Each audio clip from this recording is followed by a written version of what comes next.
ಒಡಂಬಡಿಕೆಯಲ್ಲಿ 7 ಹಬ್ಬಗಳು, ಆ 7 ಹಬ್ಬಗಳು ಕೂಡ ಕ್ರಿಸ್ತನಿಗೆ ಸಂಬಂಧಪಟ್ಟ ಒಂದು ಛಾಯೆಗಳಾಗಿದೆ ಎಂಬುದಾಗಿ ದೇವರು ಹೇಳುವಂಥದ್ದು. ಸೊ ಅದು ಯಾವ ವಾಕ್ಯದಲ್ಲಿ ಬರೆಯಲ್ಪಟ್ಟಿದೆ ಅಂದ್ರೆ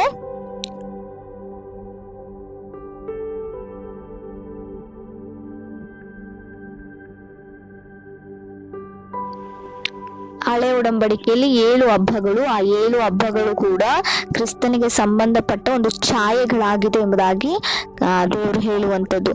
ಸೊ ಅದು ಯಾವ ವಾಕ್ಯದಲ್ಲಿ ಬರೆಯಲ್ಪಟ್ಟಿದೆ ಅಂದ್ರೆ ಕೊಲಸ್ಸದವರಿಗೆ ಬರೆದ ಪತ್ರಿಕೆ 2ನೇ ಅಧ್ಯಾಯ 16 ಮತ್ತೆ 17ನೇ ವಾಕ್ಯ ಭಾಗ. ನನ್ನ ಸ್ವರ ಎಲ್ಲರಿಗೂ ಕೇಳಿಸ್ತಾ ಇದೆ ಅಲ್ವಾ?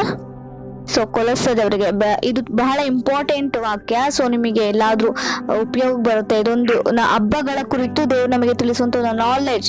ಸೊ ನಮಗೆ ಅರಿವಿಕೆ ಇರಬೇಕು. ಇದನ್ನೆಲ್ಲ ತಿಳ್ಕೊಂಡಾಗ್ಲೇ ಅಧರ್ಮ ಸ್ವರೂಪನು ಬರುವಂತದ್ದಾಗ್ಲಿ, ಅಂತ್ಯಕಾಲದಲ್ಲಿ ಏನೆಲ್ಲ ನಡೆಯುತ್ತೆ ಎಂಬುದಾಗ್ಲಿ ಸೊ ನಮಗೆ ಅರ್ಥ ಆಗುತ್ತೆ ಪ್ರಿಯರೇ. ಇದು ಯಾವುದು ಗೊತ್ತಿಲ್ಲದೆ ಇದ್ರೆ ಸೊ ನಮಗೆ ಮುಂದೆ ಇನ್ನು ಆತ್ಮಿಕವಾಗಿ ಬಲ ಪಡ್ಲಿಕ್ಕೆ ಸಾಧ್ಯ. ಈ ವಿಚಾರಗಳು ಕೂಡ ನಮ್ಮ ಅರಿವಿನಲ್ಲಿ ಇರಬೇಕು. ಸೊ ಯಾಕೆ ಇಸ್ರಾಯೇಲರು ಹಬ್ಬಗಳನ್ನ ಆಚರಣೆ ಮಾಡ್ಬೇಕಾಗಿತ್ತು? ಯಾಕೆ ಮಾಡ್ತಾ ಇದ್ರು? ಯಾಕೆ ದೇವರ ಹಬ್ಬಗಳನ್ನ ವಿಧಿಸಿದ್ರು? ಅದರ ಹಿಂದಿನ ಉದ್ದೇಶ ಏನು?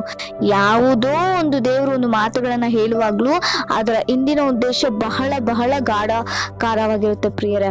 ಸೊ ಏನೋ ಒಂದು ತೀರ್ಮಾನಗಳನ್ನ ದೇವ್ರು ತೆಗೆದುಕೊಂಡು ಆ ಒಂದು ತೀರ್ಮಾನಗಳು ಹಿಂದೆ ದೇವರ ಮಹಾ ಒಂದು ಉದ್ದೇಶ ಇರುತ್ತೆ. ಇವಾಗ ಉದಾಹರಣೆಯಾಗಿ ನಮ್ಮನ್ನೇ ದೇವರು ಆರಿಸಿಕೊಂಡಿದ್ದಾರೆ ಅಂದ್ರೆ ನಮ್ಮ ಮೇಲೆ ದೇವ್ರು ಏನೋ ಒಂದು ಉದ್ದೇಶ ಇಟ್ಟಿರ್ತಾರೆ, ಹೌದಾ?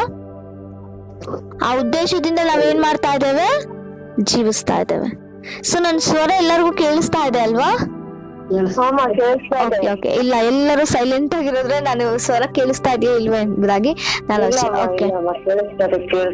ಓಕೆ. ಅದೇ ರೀತಿಯಲ್ಲಿ ಹಳೆ ಒಡಂಬಡಿಕೆಯಲ್ಲಿ 7 ಹಬ್ಬಗಳನ್ನ ಸೊ ಯಹೂದ್ಯರು ಮಾಡ್ತಾರೆ, ಅಂದ್ರೆ ಇಸ್ರಾಯೇಲರು ಮಾಡ್ತಾ ಇದ್ರು ಪ್ರಿಯರೇ. ಆ 7 ಹಬ್ಬಗಳನ್ನ ಮಾಡುವ ಈ ಒಂದು ಅದರ ಹಿಂದಿನ ಒಂದು ಉದ್ದೇಶ ಇದೆ.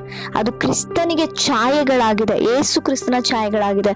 ಸೊ ಅದನ್ನ ನೀವು ನೋಟ್ ಮಾಡ್ಕೊಳ್ಳಿ, ಬರ್ಕೊಳ್ಳಿ, ಇಂಪಾರ್ಟೆಂಟ್ ಆಗಿರುತ್ತೆ ನಿಮಗೆ ಸೊ ತಿಳ್ಕೊಳ್ಳಕ್ಕೆ. ಸೊ ಕೊಲಸ್ಸದವರಿಗೆ ಬರೆದ ಪತ್ರಿಕೆ 2ನೇ ಅಧ್ಯಾಯ 16, 17ನೇ ವಚನ ಈ ರೀತಿಯಾಗಿ ಬರೆದಿದೆ, ಕೇಳಿಸ್ಕೊಳ್ಳಿ. ಹಿಂದೂ ವಿಷಯದಲ್ಲಿಯೂ ಹಬ್ಬ, ಅಮಾವಾಸ್ಯೆ, ಸಬ್ಬತ್ತು ಎಂಬುವುಗಳ ವಿಷಯದಲ್ಲಿಯೂ ನಿಮ್ಮನ್ನು ದೋಷಿಗಳೆಂದು ಯಾರೂ ಎಣಿಸಬಾರದು. ಇವು ಮುಂದೆ ಬರಬೇಕಾಗಿದ್ದ ಕಾರ್ಯಗಳ ಛಾಯೆಯಾಗಿವೆ. ಇವುಗಳ ನಿಜ ಸ್ವರೂಪವು ಕ್ರಿಸ್ತ. ಇವುಗಳ ನಿಜ ಸ್ವರೂಪವು ಕ್ರಿಸ್ತನೇ. ಸಾಕು ಬ್ರದರ್. ಸೊ ಹಬ್ಬ, ಅಮಾವಾಸ್ಯೆ, ಸಬ್ಬತ್ತು ಈ ಹಬ್ಬಗಳು ಯಾವುದು? ಸೊ ಇಸ್ರಾಯೇಲ್ ಪ್ರಜರು ಮಾಡುವಂತ ಹಬ್ಬಗಳು, ಹೌದಾ? ಸೊ ಈ ನ್ಯೂ ಟೆಸ್ಟ್ಮೆಂಟ್ ಎಲ್ಲೂ ಯಾವ ಹಬ್ಬದ ಕುರಿತು ದೇವರು ಎಲ್ಲೂ ಮಾತಾಡಿಲ್ಲ ಪ್ರಿಯರೇ. ಹಳೆ ಒಡಂಬಡಿಕೆಯಲ್ಲಿ ದೇವರು ವಿಧಿಸಿದಂತ, ಇಸ್ರಾಯೇಲರಿಗೆ ವಿಧಿಸಿದಂತ 7 ಹಬ್ಬಗಳೇನಿದೆಯೋ ಆ ಹಬ್ಬಗಳ ಕುರಿತು ಮಾತನಾಡಿದರೆ ಹೊರತು ಹೊಸ ಹಬ್ಬಗಳ ಕುರಿತು ಎಲ್ಲೂ ಮಾತನಾಡಿಲ್ಲ. ಅದಕ್ಕಾಗಿ ಅವರು ನಡೆಸಿಕೊಂಡು ಬರುವಂತ ಒಂದೊಂದು ಹಬ್ಬವೂ ಕೂಡ ಕ್ರಿಸ್ತನಿಗೆ ಛಾಯೆಗಳಾಗಿದೆ. ಛಾಯೆ ಅಂದ್ರೆ ಏನು? ಗುರುತು, ಓಕೆನಾ? ಸೊ ಏನಾದ್ರೂ ಒಂದ್ ನಡೀತಾ ಇದ್ರೆ ಮುಂಚಿತವಾಗಿ ಗುರುತುಗಳು ಹೇಳ್ತಾ ಇರ್ತಾರೆ, ಹೌದಾ?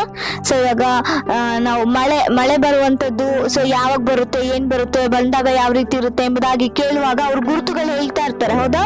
ಈ ರೀತಿಯಾಗಿರುತ್ತೆ.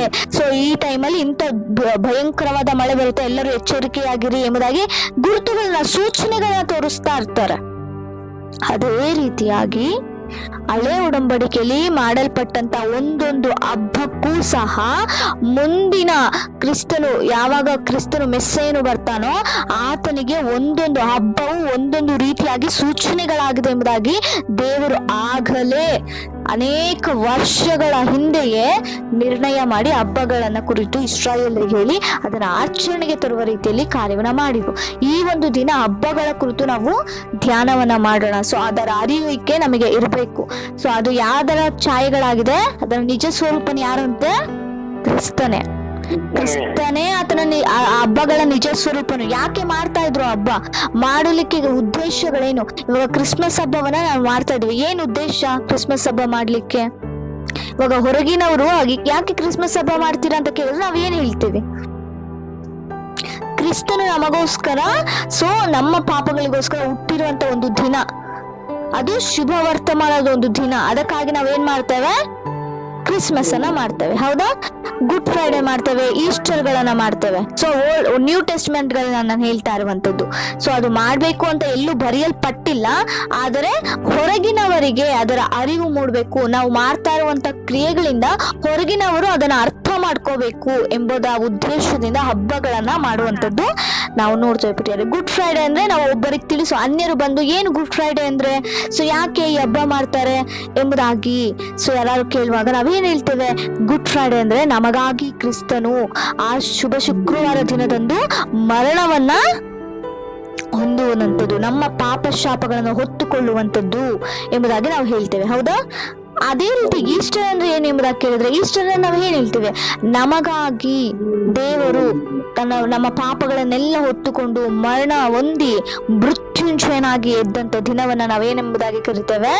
ಈಸ್ಟರ್ ಎಂಬುದಾಗಿ ಕರಿತೇವೆ. ಇದು ಒಂದೊಂದು ಉದ್ದೇಶ ಇದೆ ನಾವು ಮಾಡುವಂತ ಹಬ್ಬಗಳ ಹಿಂದಿನ ಒಂದು ಉದ್ದೇಶ. ಅದೇ ರೀತಿಯಲ್ಲಿ ಹಳೆ ಒಡಂಬಡಿಕೆಯಲ್ಲಿ ಮಾಡಿದಂತ ಒಂದೊಂದು ಹಬ್ಬಕ್ಕೂ ಅದರ ಹಿಂದಿನ ಉದ್ದೇಶ ಇದೆ ಪ್ರಿಯರೇ.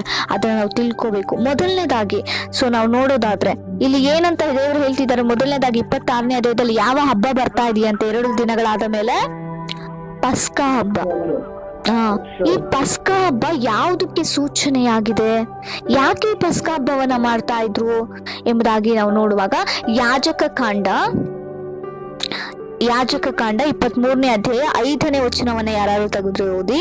ಯಾಜಕ ಕಾಂಡ 23ನೇ ಅಧ್ಯಾಯ 5ನೇ ವಚನ.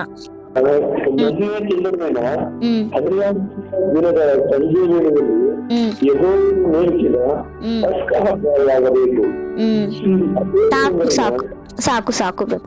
ಇಲ್ಲಿ ಏನ್ ನಡೀತಾ ಇದೆ? ಮೊದಲನೇ ತಿಂಗಳಿನ 14ನೇ ದಿನೆಯ ಸಂಜೆ ವೇಳೆಯಲ್ಲಿ ಮಾಡುವ ಒಂದು ಹಬ್ಬ ಯಾವುದು? ಪಸ್ಕಾ ಹಬ್ಬ. ಓಕೆ, ಇವಾಗ ಇದು ಹಳೆ ಒಡಂಬಡಿಕೆ. ಇವಾಗ ಹೊಸ ಒಡಂಬಡಿಕೆ ಬರೋಣ. ಯೇಸು ಕ್ರಿಸ್ತನನ್ನ ಹಿಡ್ಕೊಂಡಿದ್ದು ಯಾವ ವೇಳೆ? ಸಂಜೆ ವೇಳೆ, ರಾತ್ರಿ. ಯಾವ ದಿನ ಅದು? ಪಸ್ಕಾ ಹಬ್ಬದ ದಿನ. ಸೊ ಪಸ್ಕಾ ಹಬ್ಬ ಹಿಂದಿನ ದಿನದಲ್ಲಿ ಯೇಸು ಕ್ರಿಸ್ತನ ಏನ್ ಮಾಡ್ತಾ ಇದ್ದಾರೆ? ಹಿಡಿದುಕೊಂಡು ಹೋಗ್ತಾ ಇದ್ದಾರೆ. ಅಂದರೆ ಪಸ್ಕಾ ಹಬ್ಬದ ಹಿಂದಿನ ಉದ್ದೇಶ ಅಂದ್ರೆ ಕ್ರಿಸ್ತನನ್ನ ಮರಣಕ್ಕೆ ಒಪ್ಪಿಸುವ ದಿನವಾಗಿದೆ ಪಸ್ಕಾ ಹಬ್ಬ. ಓಕೆನಾ? ಕ್ರಿಸ್ತನ ಮರಣಕ್ಕೆ ಒಪ್ಪಿಸುವ ದಿನ ಯಾವ ದಿನ? ಪಸ್ಕಾ ಹಬ್ಬದ ದಿನ ಪ್ರಿಯರೇ. ಅದಕ್ಕೆ ಆಗಲೇ ದೇವರು ಪಸ್ಕಾ ಹಬ್ಬವನ್ನ ನಿರ್ಣಯ ಮಾಡಿದ್ರು. ನೋಡಿ, ಹೋಲಿಸಿ ನೋಡಿ, ಆ ದಿನ ಸಂಜೆ ವೇಳೆಯಲ್ಲಿ ಪಸ್ಕಾ ಹಬ್ಬ ಮಾಡ್ತಾ ಇದ್ರು.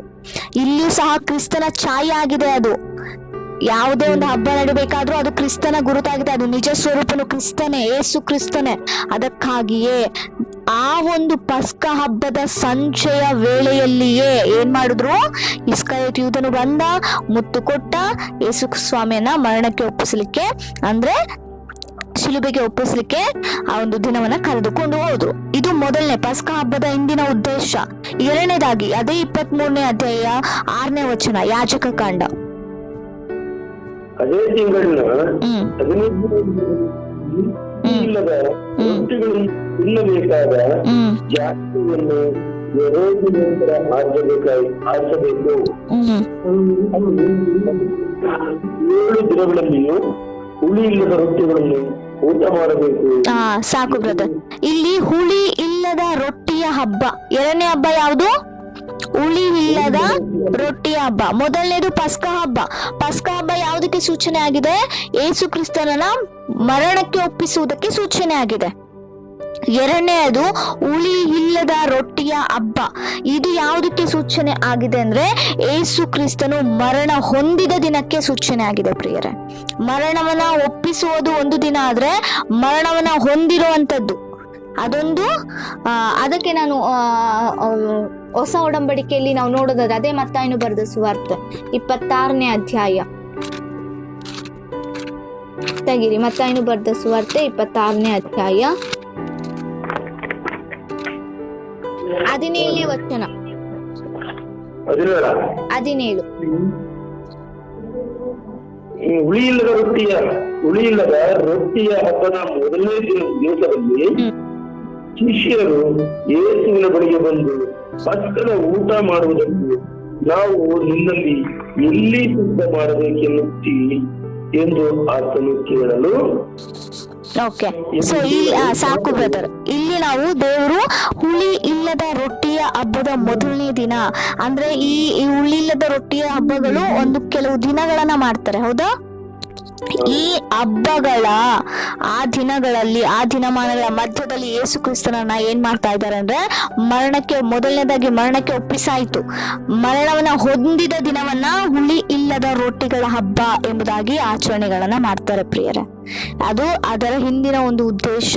ಹುಳಿ ಇಲ್ಲದ ರೊಟ್ಟಿಗಳ ಹಬ್ಬ ಯಾಕೆ ಮಾಡ್ತಿದ್ದ? ಆ ದಿನಕ್ಕೆ, ಹಬ್ಬಕ್ಕೆ ಅದರ ಉದ್ದೇಶ ಏನು ಅಂದ್ರೆ, ಕ್ರಿಸ್ತನ ಗುರುತೇನಂದ್ರೆ ಆತನು ಮರಣ ಹೊಂದಿದ ದಿನವನ್ನ ಹುಳಿ ಇಲ್ಲದ ರೊಟ್ಟಿಗಳ ಹಬ್ಬ ಎಂಬುದಾಗಿ ಆಗಲೇ ಮಾಡ್ತಾ ಇದ್ರು.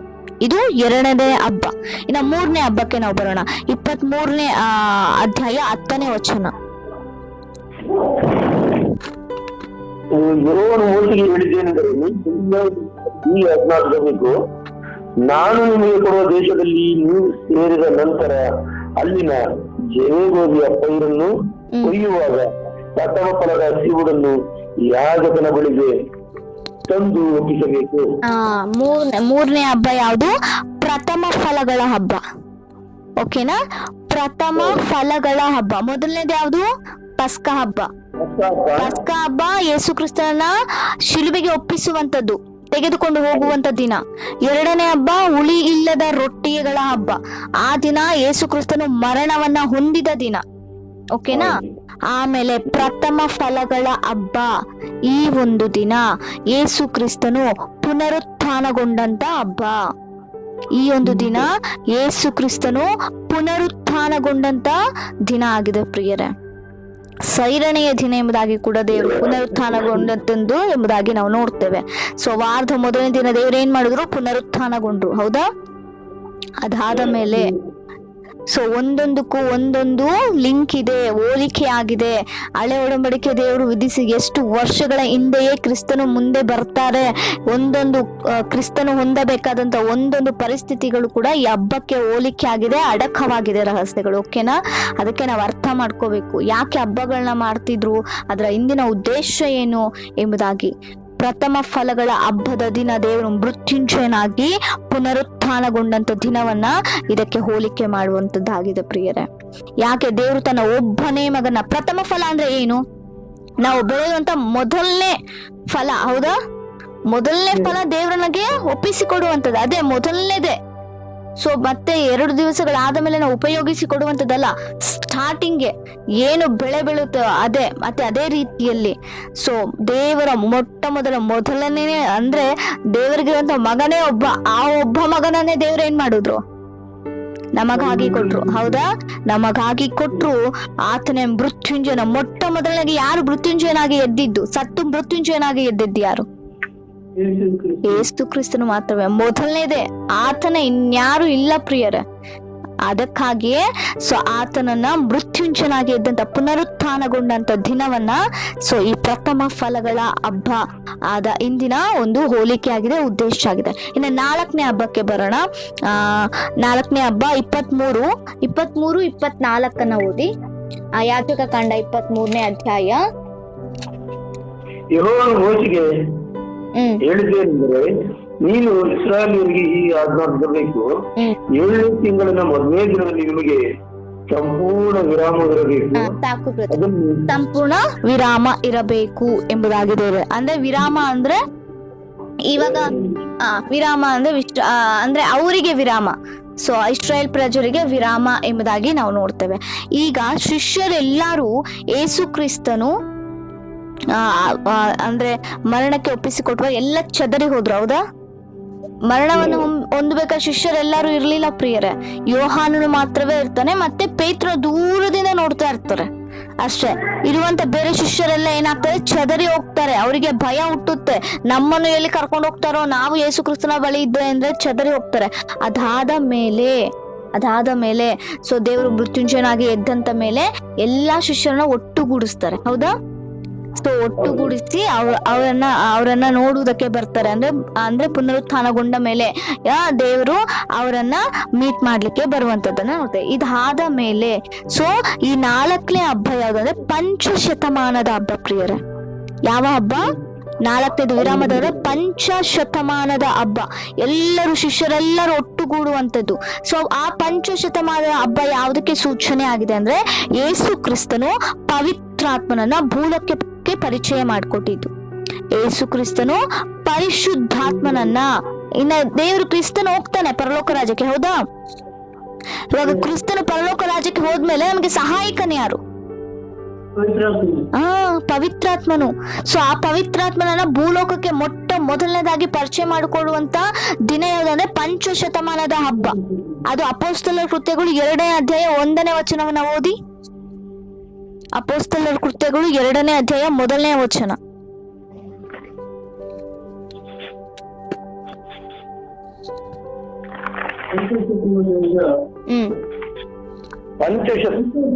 ದಿನದ ಹಬ್ಬವು ಬರಲಾಗಿ ಆಗ ಅವರೆಲ್ಲರೂ ಏಕ ಮನಸ್ಸಿನಿಂದ ಒಂದೇ ಸ್ಥಳದಲ್ಲಿ ಕೂಡಿದ್ದರು. ಆಗ ಬಿರುಗಾಳಿ ಬೀಸುತ್ತದೋ ಎಂಬಂತೆ ಪಕ್ಕನೆ ಆಕಾಶದೊಳಗಿಂದ ಒಂದು ಶಬ್ದ ಉಂಟಾಗಿ ಅದು ಅವರು ಕೂತಿದ್ದ ಮನೆಯನ್ನೆಲ್ಲ ತುಂಬಿಕೊಂಡಿದ್ದು. ಅದಲ್ಲದೆ ಉರಿಯುತ್ತಿದ್ದ ನಾಲಿಗೆಗಳು ವಿಂಗಡಿಸಿಕೊಳ್ಳುವ ಹಾಗೆ ಅವರಿಗೆ ಕಾಣಿಸಲು ಅವರಲ್ಲಿ ಒಬ್ಬೊಬ್ಬರು ಮೇಲೆ ಒಂದೊಂದಾಗಿ ಕೂತ್ಕೊಂಡರು. ಸಾಕು ಬ್ರದರ್. ಸೊ ಎಲ್ಲಾ ಶಿಷ್ಯರು ವಿರಾಮಗಳನ್ನು ತೆಗೆದುಕೊಂಡು ಕೂತ್ಕೊಂಡಿದ್ದಾರೆ, ಹೌದಾ? ಆ ದಿನ ಪಂಚಶತಮಾನದ ದಿನ ಸ್ಪಷ್ಟವಾಗಿ ಬರ್ದಿದೆ. ಪಂಚಶತಮಾನ ದಿನ. ಆ ದಿನ ಅವ್ರಿಗೆ ಏನಾಯ್ತು ಗೊತ್ತಾ? ಸೊ ಪರಿಶುದ್ಧಾತ್ಮನವರ ಮೇಲೆ ಬಂದ್ರು. ಸೊ ಬೇರೆ ಬೇರೆ ಭಾಷೆಗಳನ್ನ ಮಾತನಾಡ್ಲಿಕ್ಕೆ ಸ್ಟಾರ್ಟ್ ಮಾಡಿದ್ರು. ಆ ಒಂದು ಅನುಭವ ಅವರಿಗಾಯ್ತು. ಪವಿತ್ರಾತ್ಮನ ಪರಿಶುದ್ಧಾತ್ಮನ ಒಂದು ಅನುಭವ ಆ ಒಂದು ಪಂಚಶತಮಾನದ ಹಬ್ಬದ ದಿನದಲ್ಲಿ ಆಯ್ತು. ಅದಕ್ಕಾಗಿ ಪಂಚಶತಮಾನನ ಹಬ್ಬ ಅಂದ್ರೆ ಯೇಸು ಕ್ರಿಸ್ತನು ಪವಿತ್ರಾತ್ಮನನ್ನ ಭೂಲೋಕಕ್ಕೆ ಪರಿಚಯ ಮಾಡಿಕೊಟ್ಟಿದ್ದು. ಆತನು ಯಾವ ರೀತಿ ಇರ್ತಾರೆ, ಸೊ ಆತನು ಬಂದಾಗ ಆತನ ಕಾರ್ಯಗಳು ಯಾವ ರೀತಿ ಇರುತ್ತೆ, ಪರಿಶುದ್ಧಾತ್ಮನು ಬಂದಾಗ ನಾವು ಯಾವ ರೀತಿ ರಿಯಾಕ್ಟ್ ಆಗ್ತೇವೆ ಎಂಬ ರೀತಿಯಲ್ಲಿ ಅಲ್ಲಿ ದೇವರು ಸ್ಪಷ್ಟವಾಗಿ ತಿಳಿಸಿಕೊಡುವಂತದ್ದು. ಸೊ ಅರ್ಥ ಆಗ್ತಾ ಇದೆ ಎಂಬುದಾಗಿ ನಾನು ನೆನೆಸ್ತೇನೆ. ಸೊ ಮೊದಲನೇದಾಗಿ ಯಾವ ಹಬ್ಬ? ಪಸ್ಕ ಹಬ್ಬ. ಯಾವುದಕ್ಕೆ ಸೂಚನೆ ಆಗಿದೆ? ಯೇಸು ಕ್ರಿಸ್ತನ ಅಂದ್ರೆ ಶಿಲುಬೆಗೆ ತೆಗೆದುಕೊಂಡು ಹೋಗುವಂತ ದಿನಕ್ಕೆ. ಎರಡನೇದಾಗಿ ಹುಳಿ ಇಲ್ಲದ ರೊಟ್ಟಿಯ ಹಬ್ಬ. ಯಾವುದಕ್ಕೆ ಸೂಚನೆ ಆಗಿದೆ? ಮರಣವನ್ನ ಹೊಂದಿದ ದಿನಕ್ಕೆ ಸೂಚನೆ ಆಗಿದೆ. ಮೂರನೇದು ಪ್ರಥಮ ಫಲಗಳ ಹಬ್ಬ. ಮೂರನೇದು ಪ್ರಥಮ ಫಲಗಳ ಹಬ್ಬ. ಈ ಹಬ್ಬ ದೇವರು ಪುನರುತ್ಥಾನಗೊಂಡಂತ ಹಬ್ಬಕ್ಕೆ ಸೂಚನೆ ಆಗಿದೆ. ಓಕೆನಾ? 4ನೇದು ಪಂಚಶತಮಾನದ ಹಬ್ಬ. ಇದು ಯಾವುದಕ್ಕೆ ಸೂಚನೆ ಆಗಿದೆ? ಯೇಸು ಕ್ರಿಸ್ತನು ಪರಲೋಕಕ್ಕೆ ಹೋಗಿದ್ದ ಮುಂಚಿತವಾಗಿ ಪವಿತ್ರಾತ್ಮನನ್ನ ಭೂಲೋಕಕ್ಕೆ ಪರಿಚಯ ಮಾಡಿಕೊಡುವಂತ ಒಂದು ದಿನ. ಓಕೆನಾ? ಇವಾಗ ಐದನೇ ಹಬ್ಬವನ್ನ ನಾವು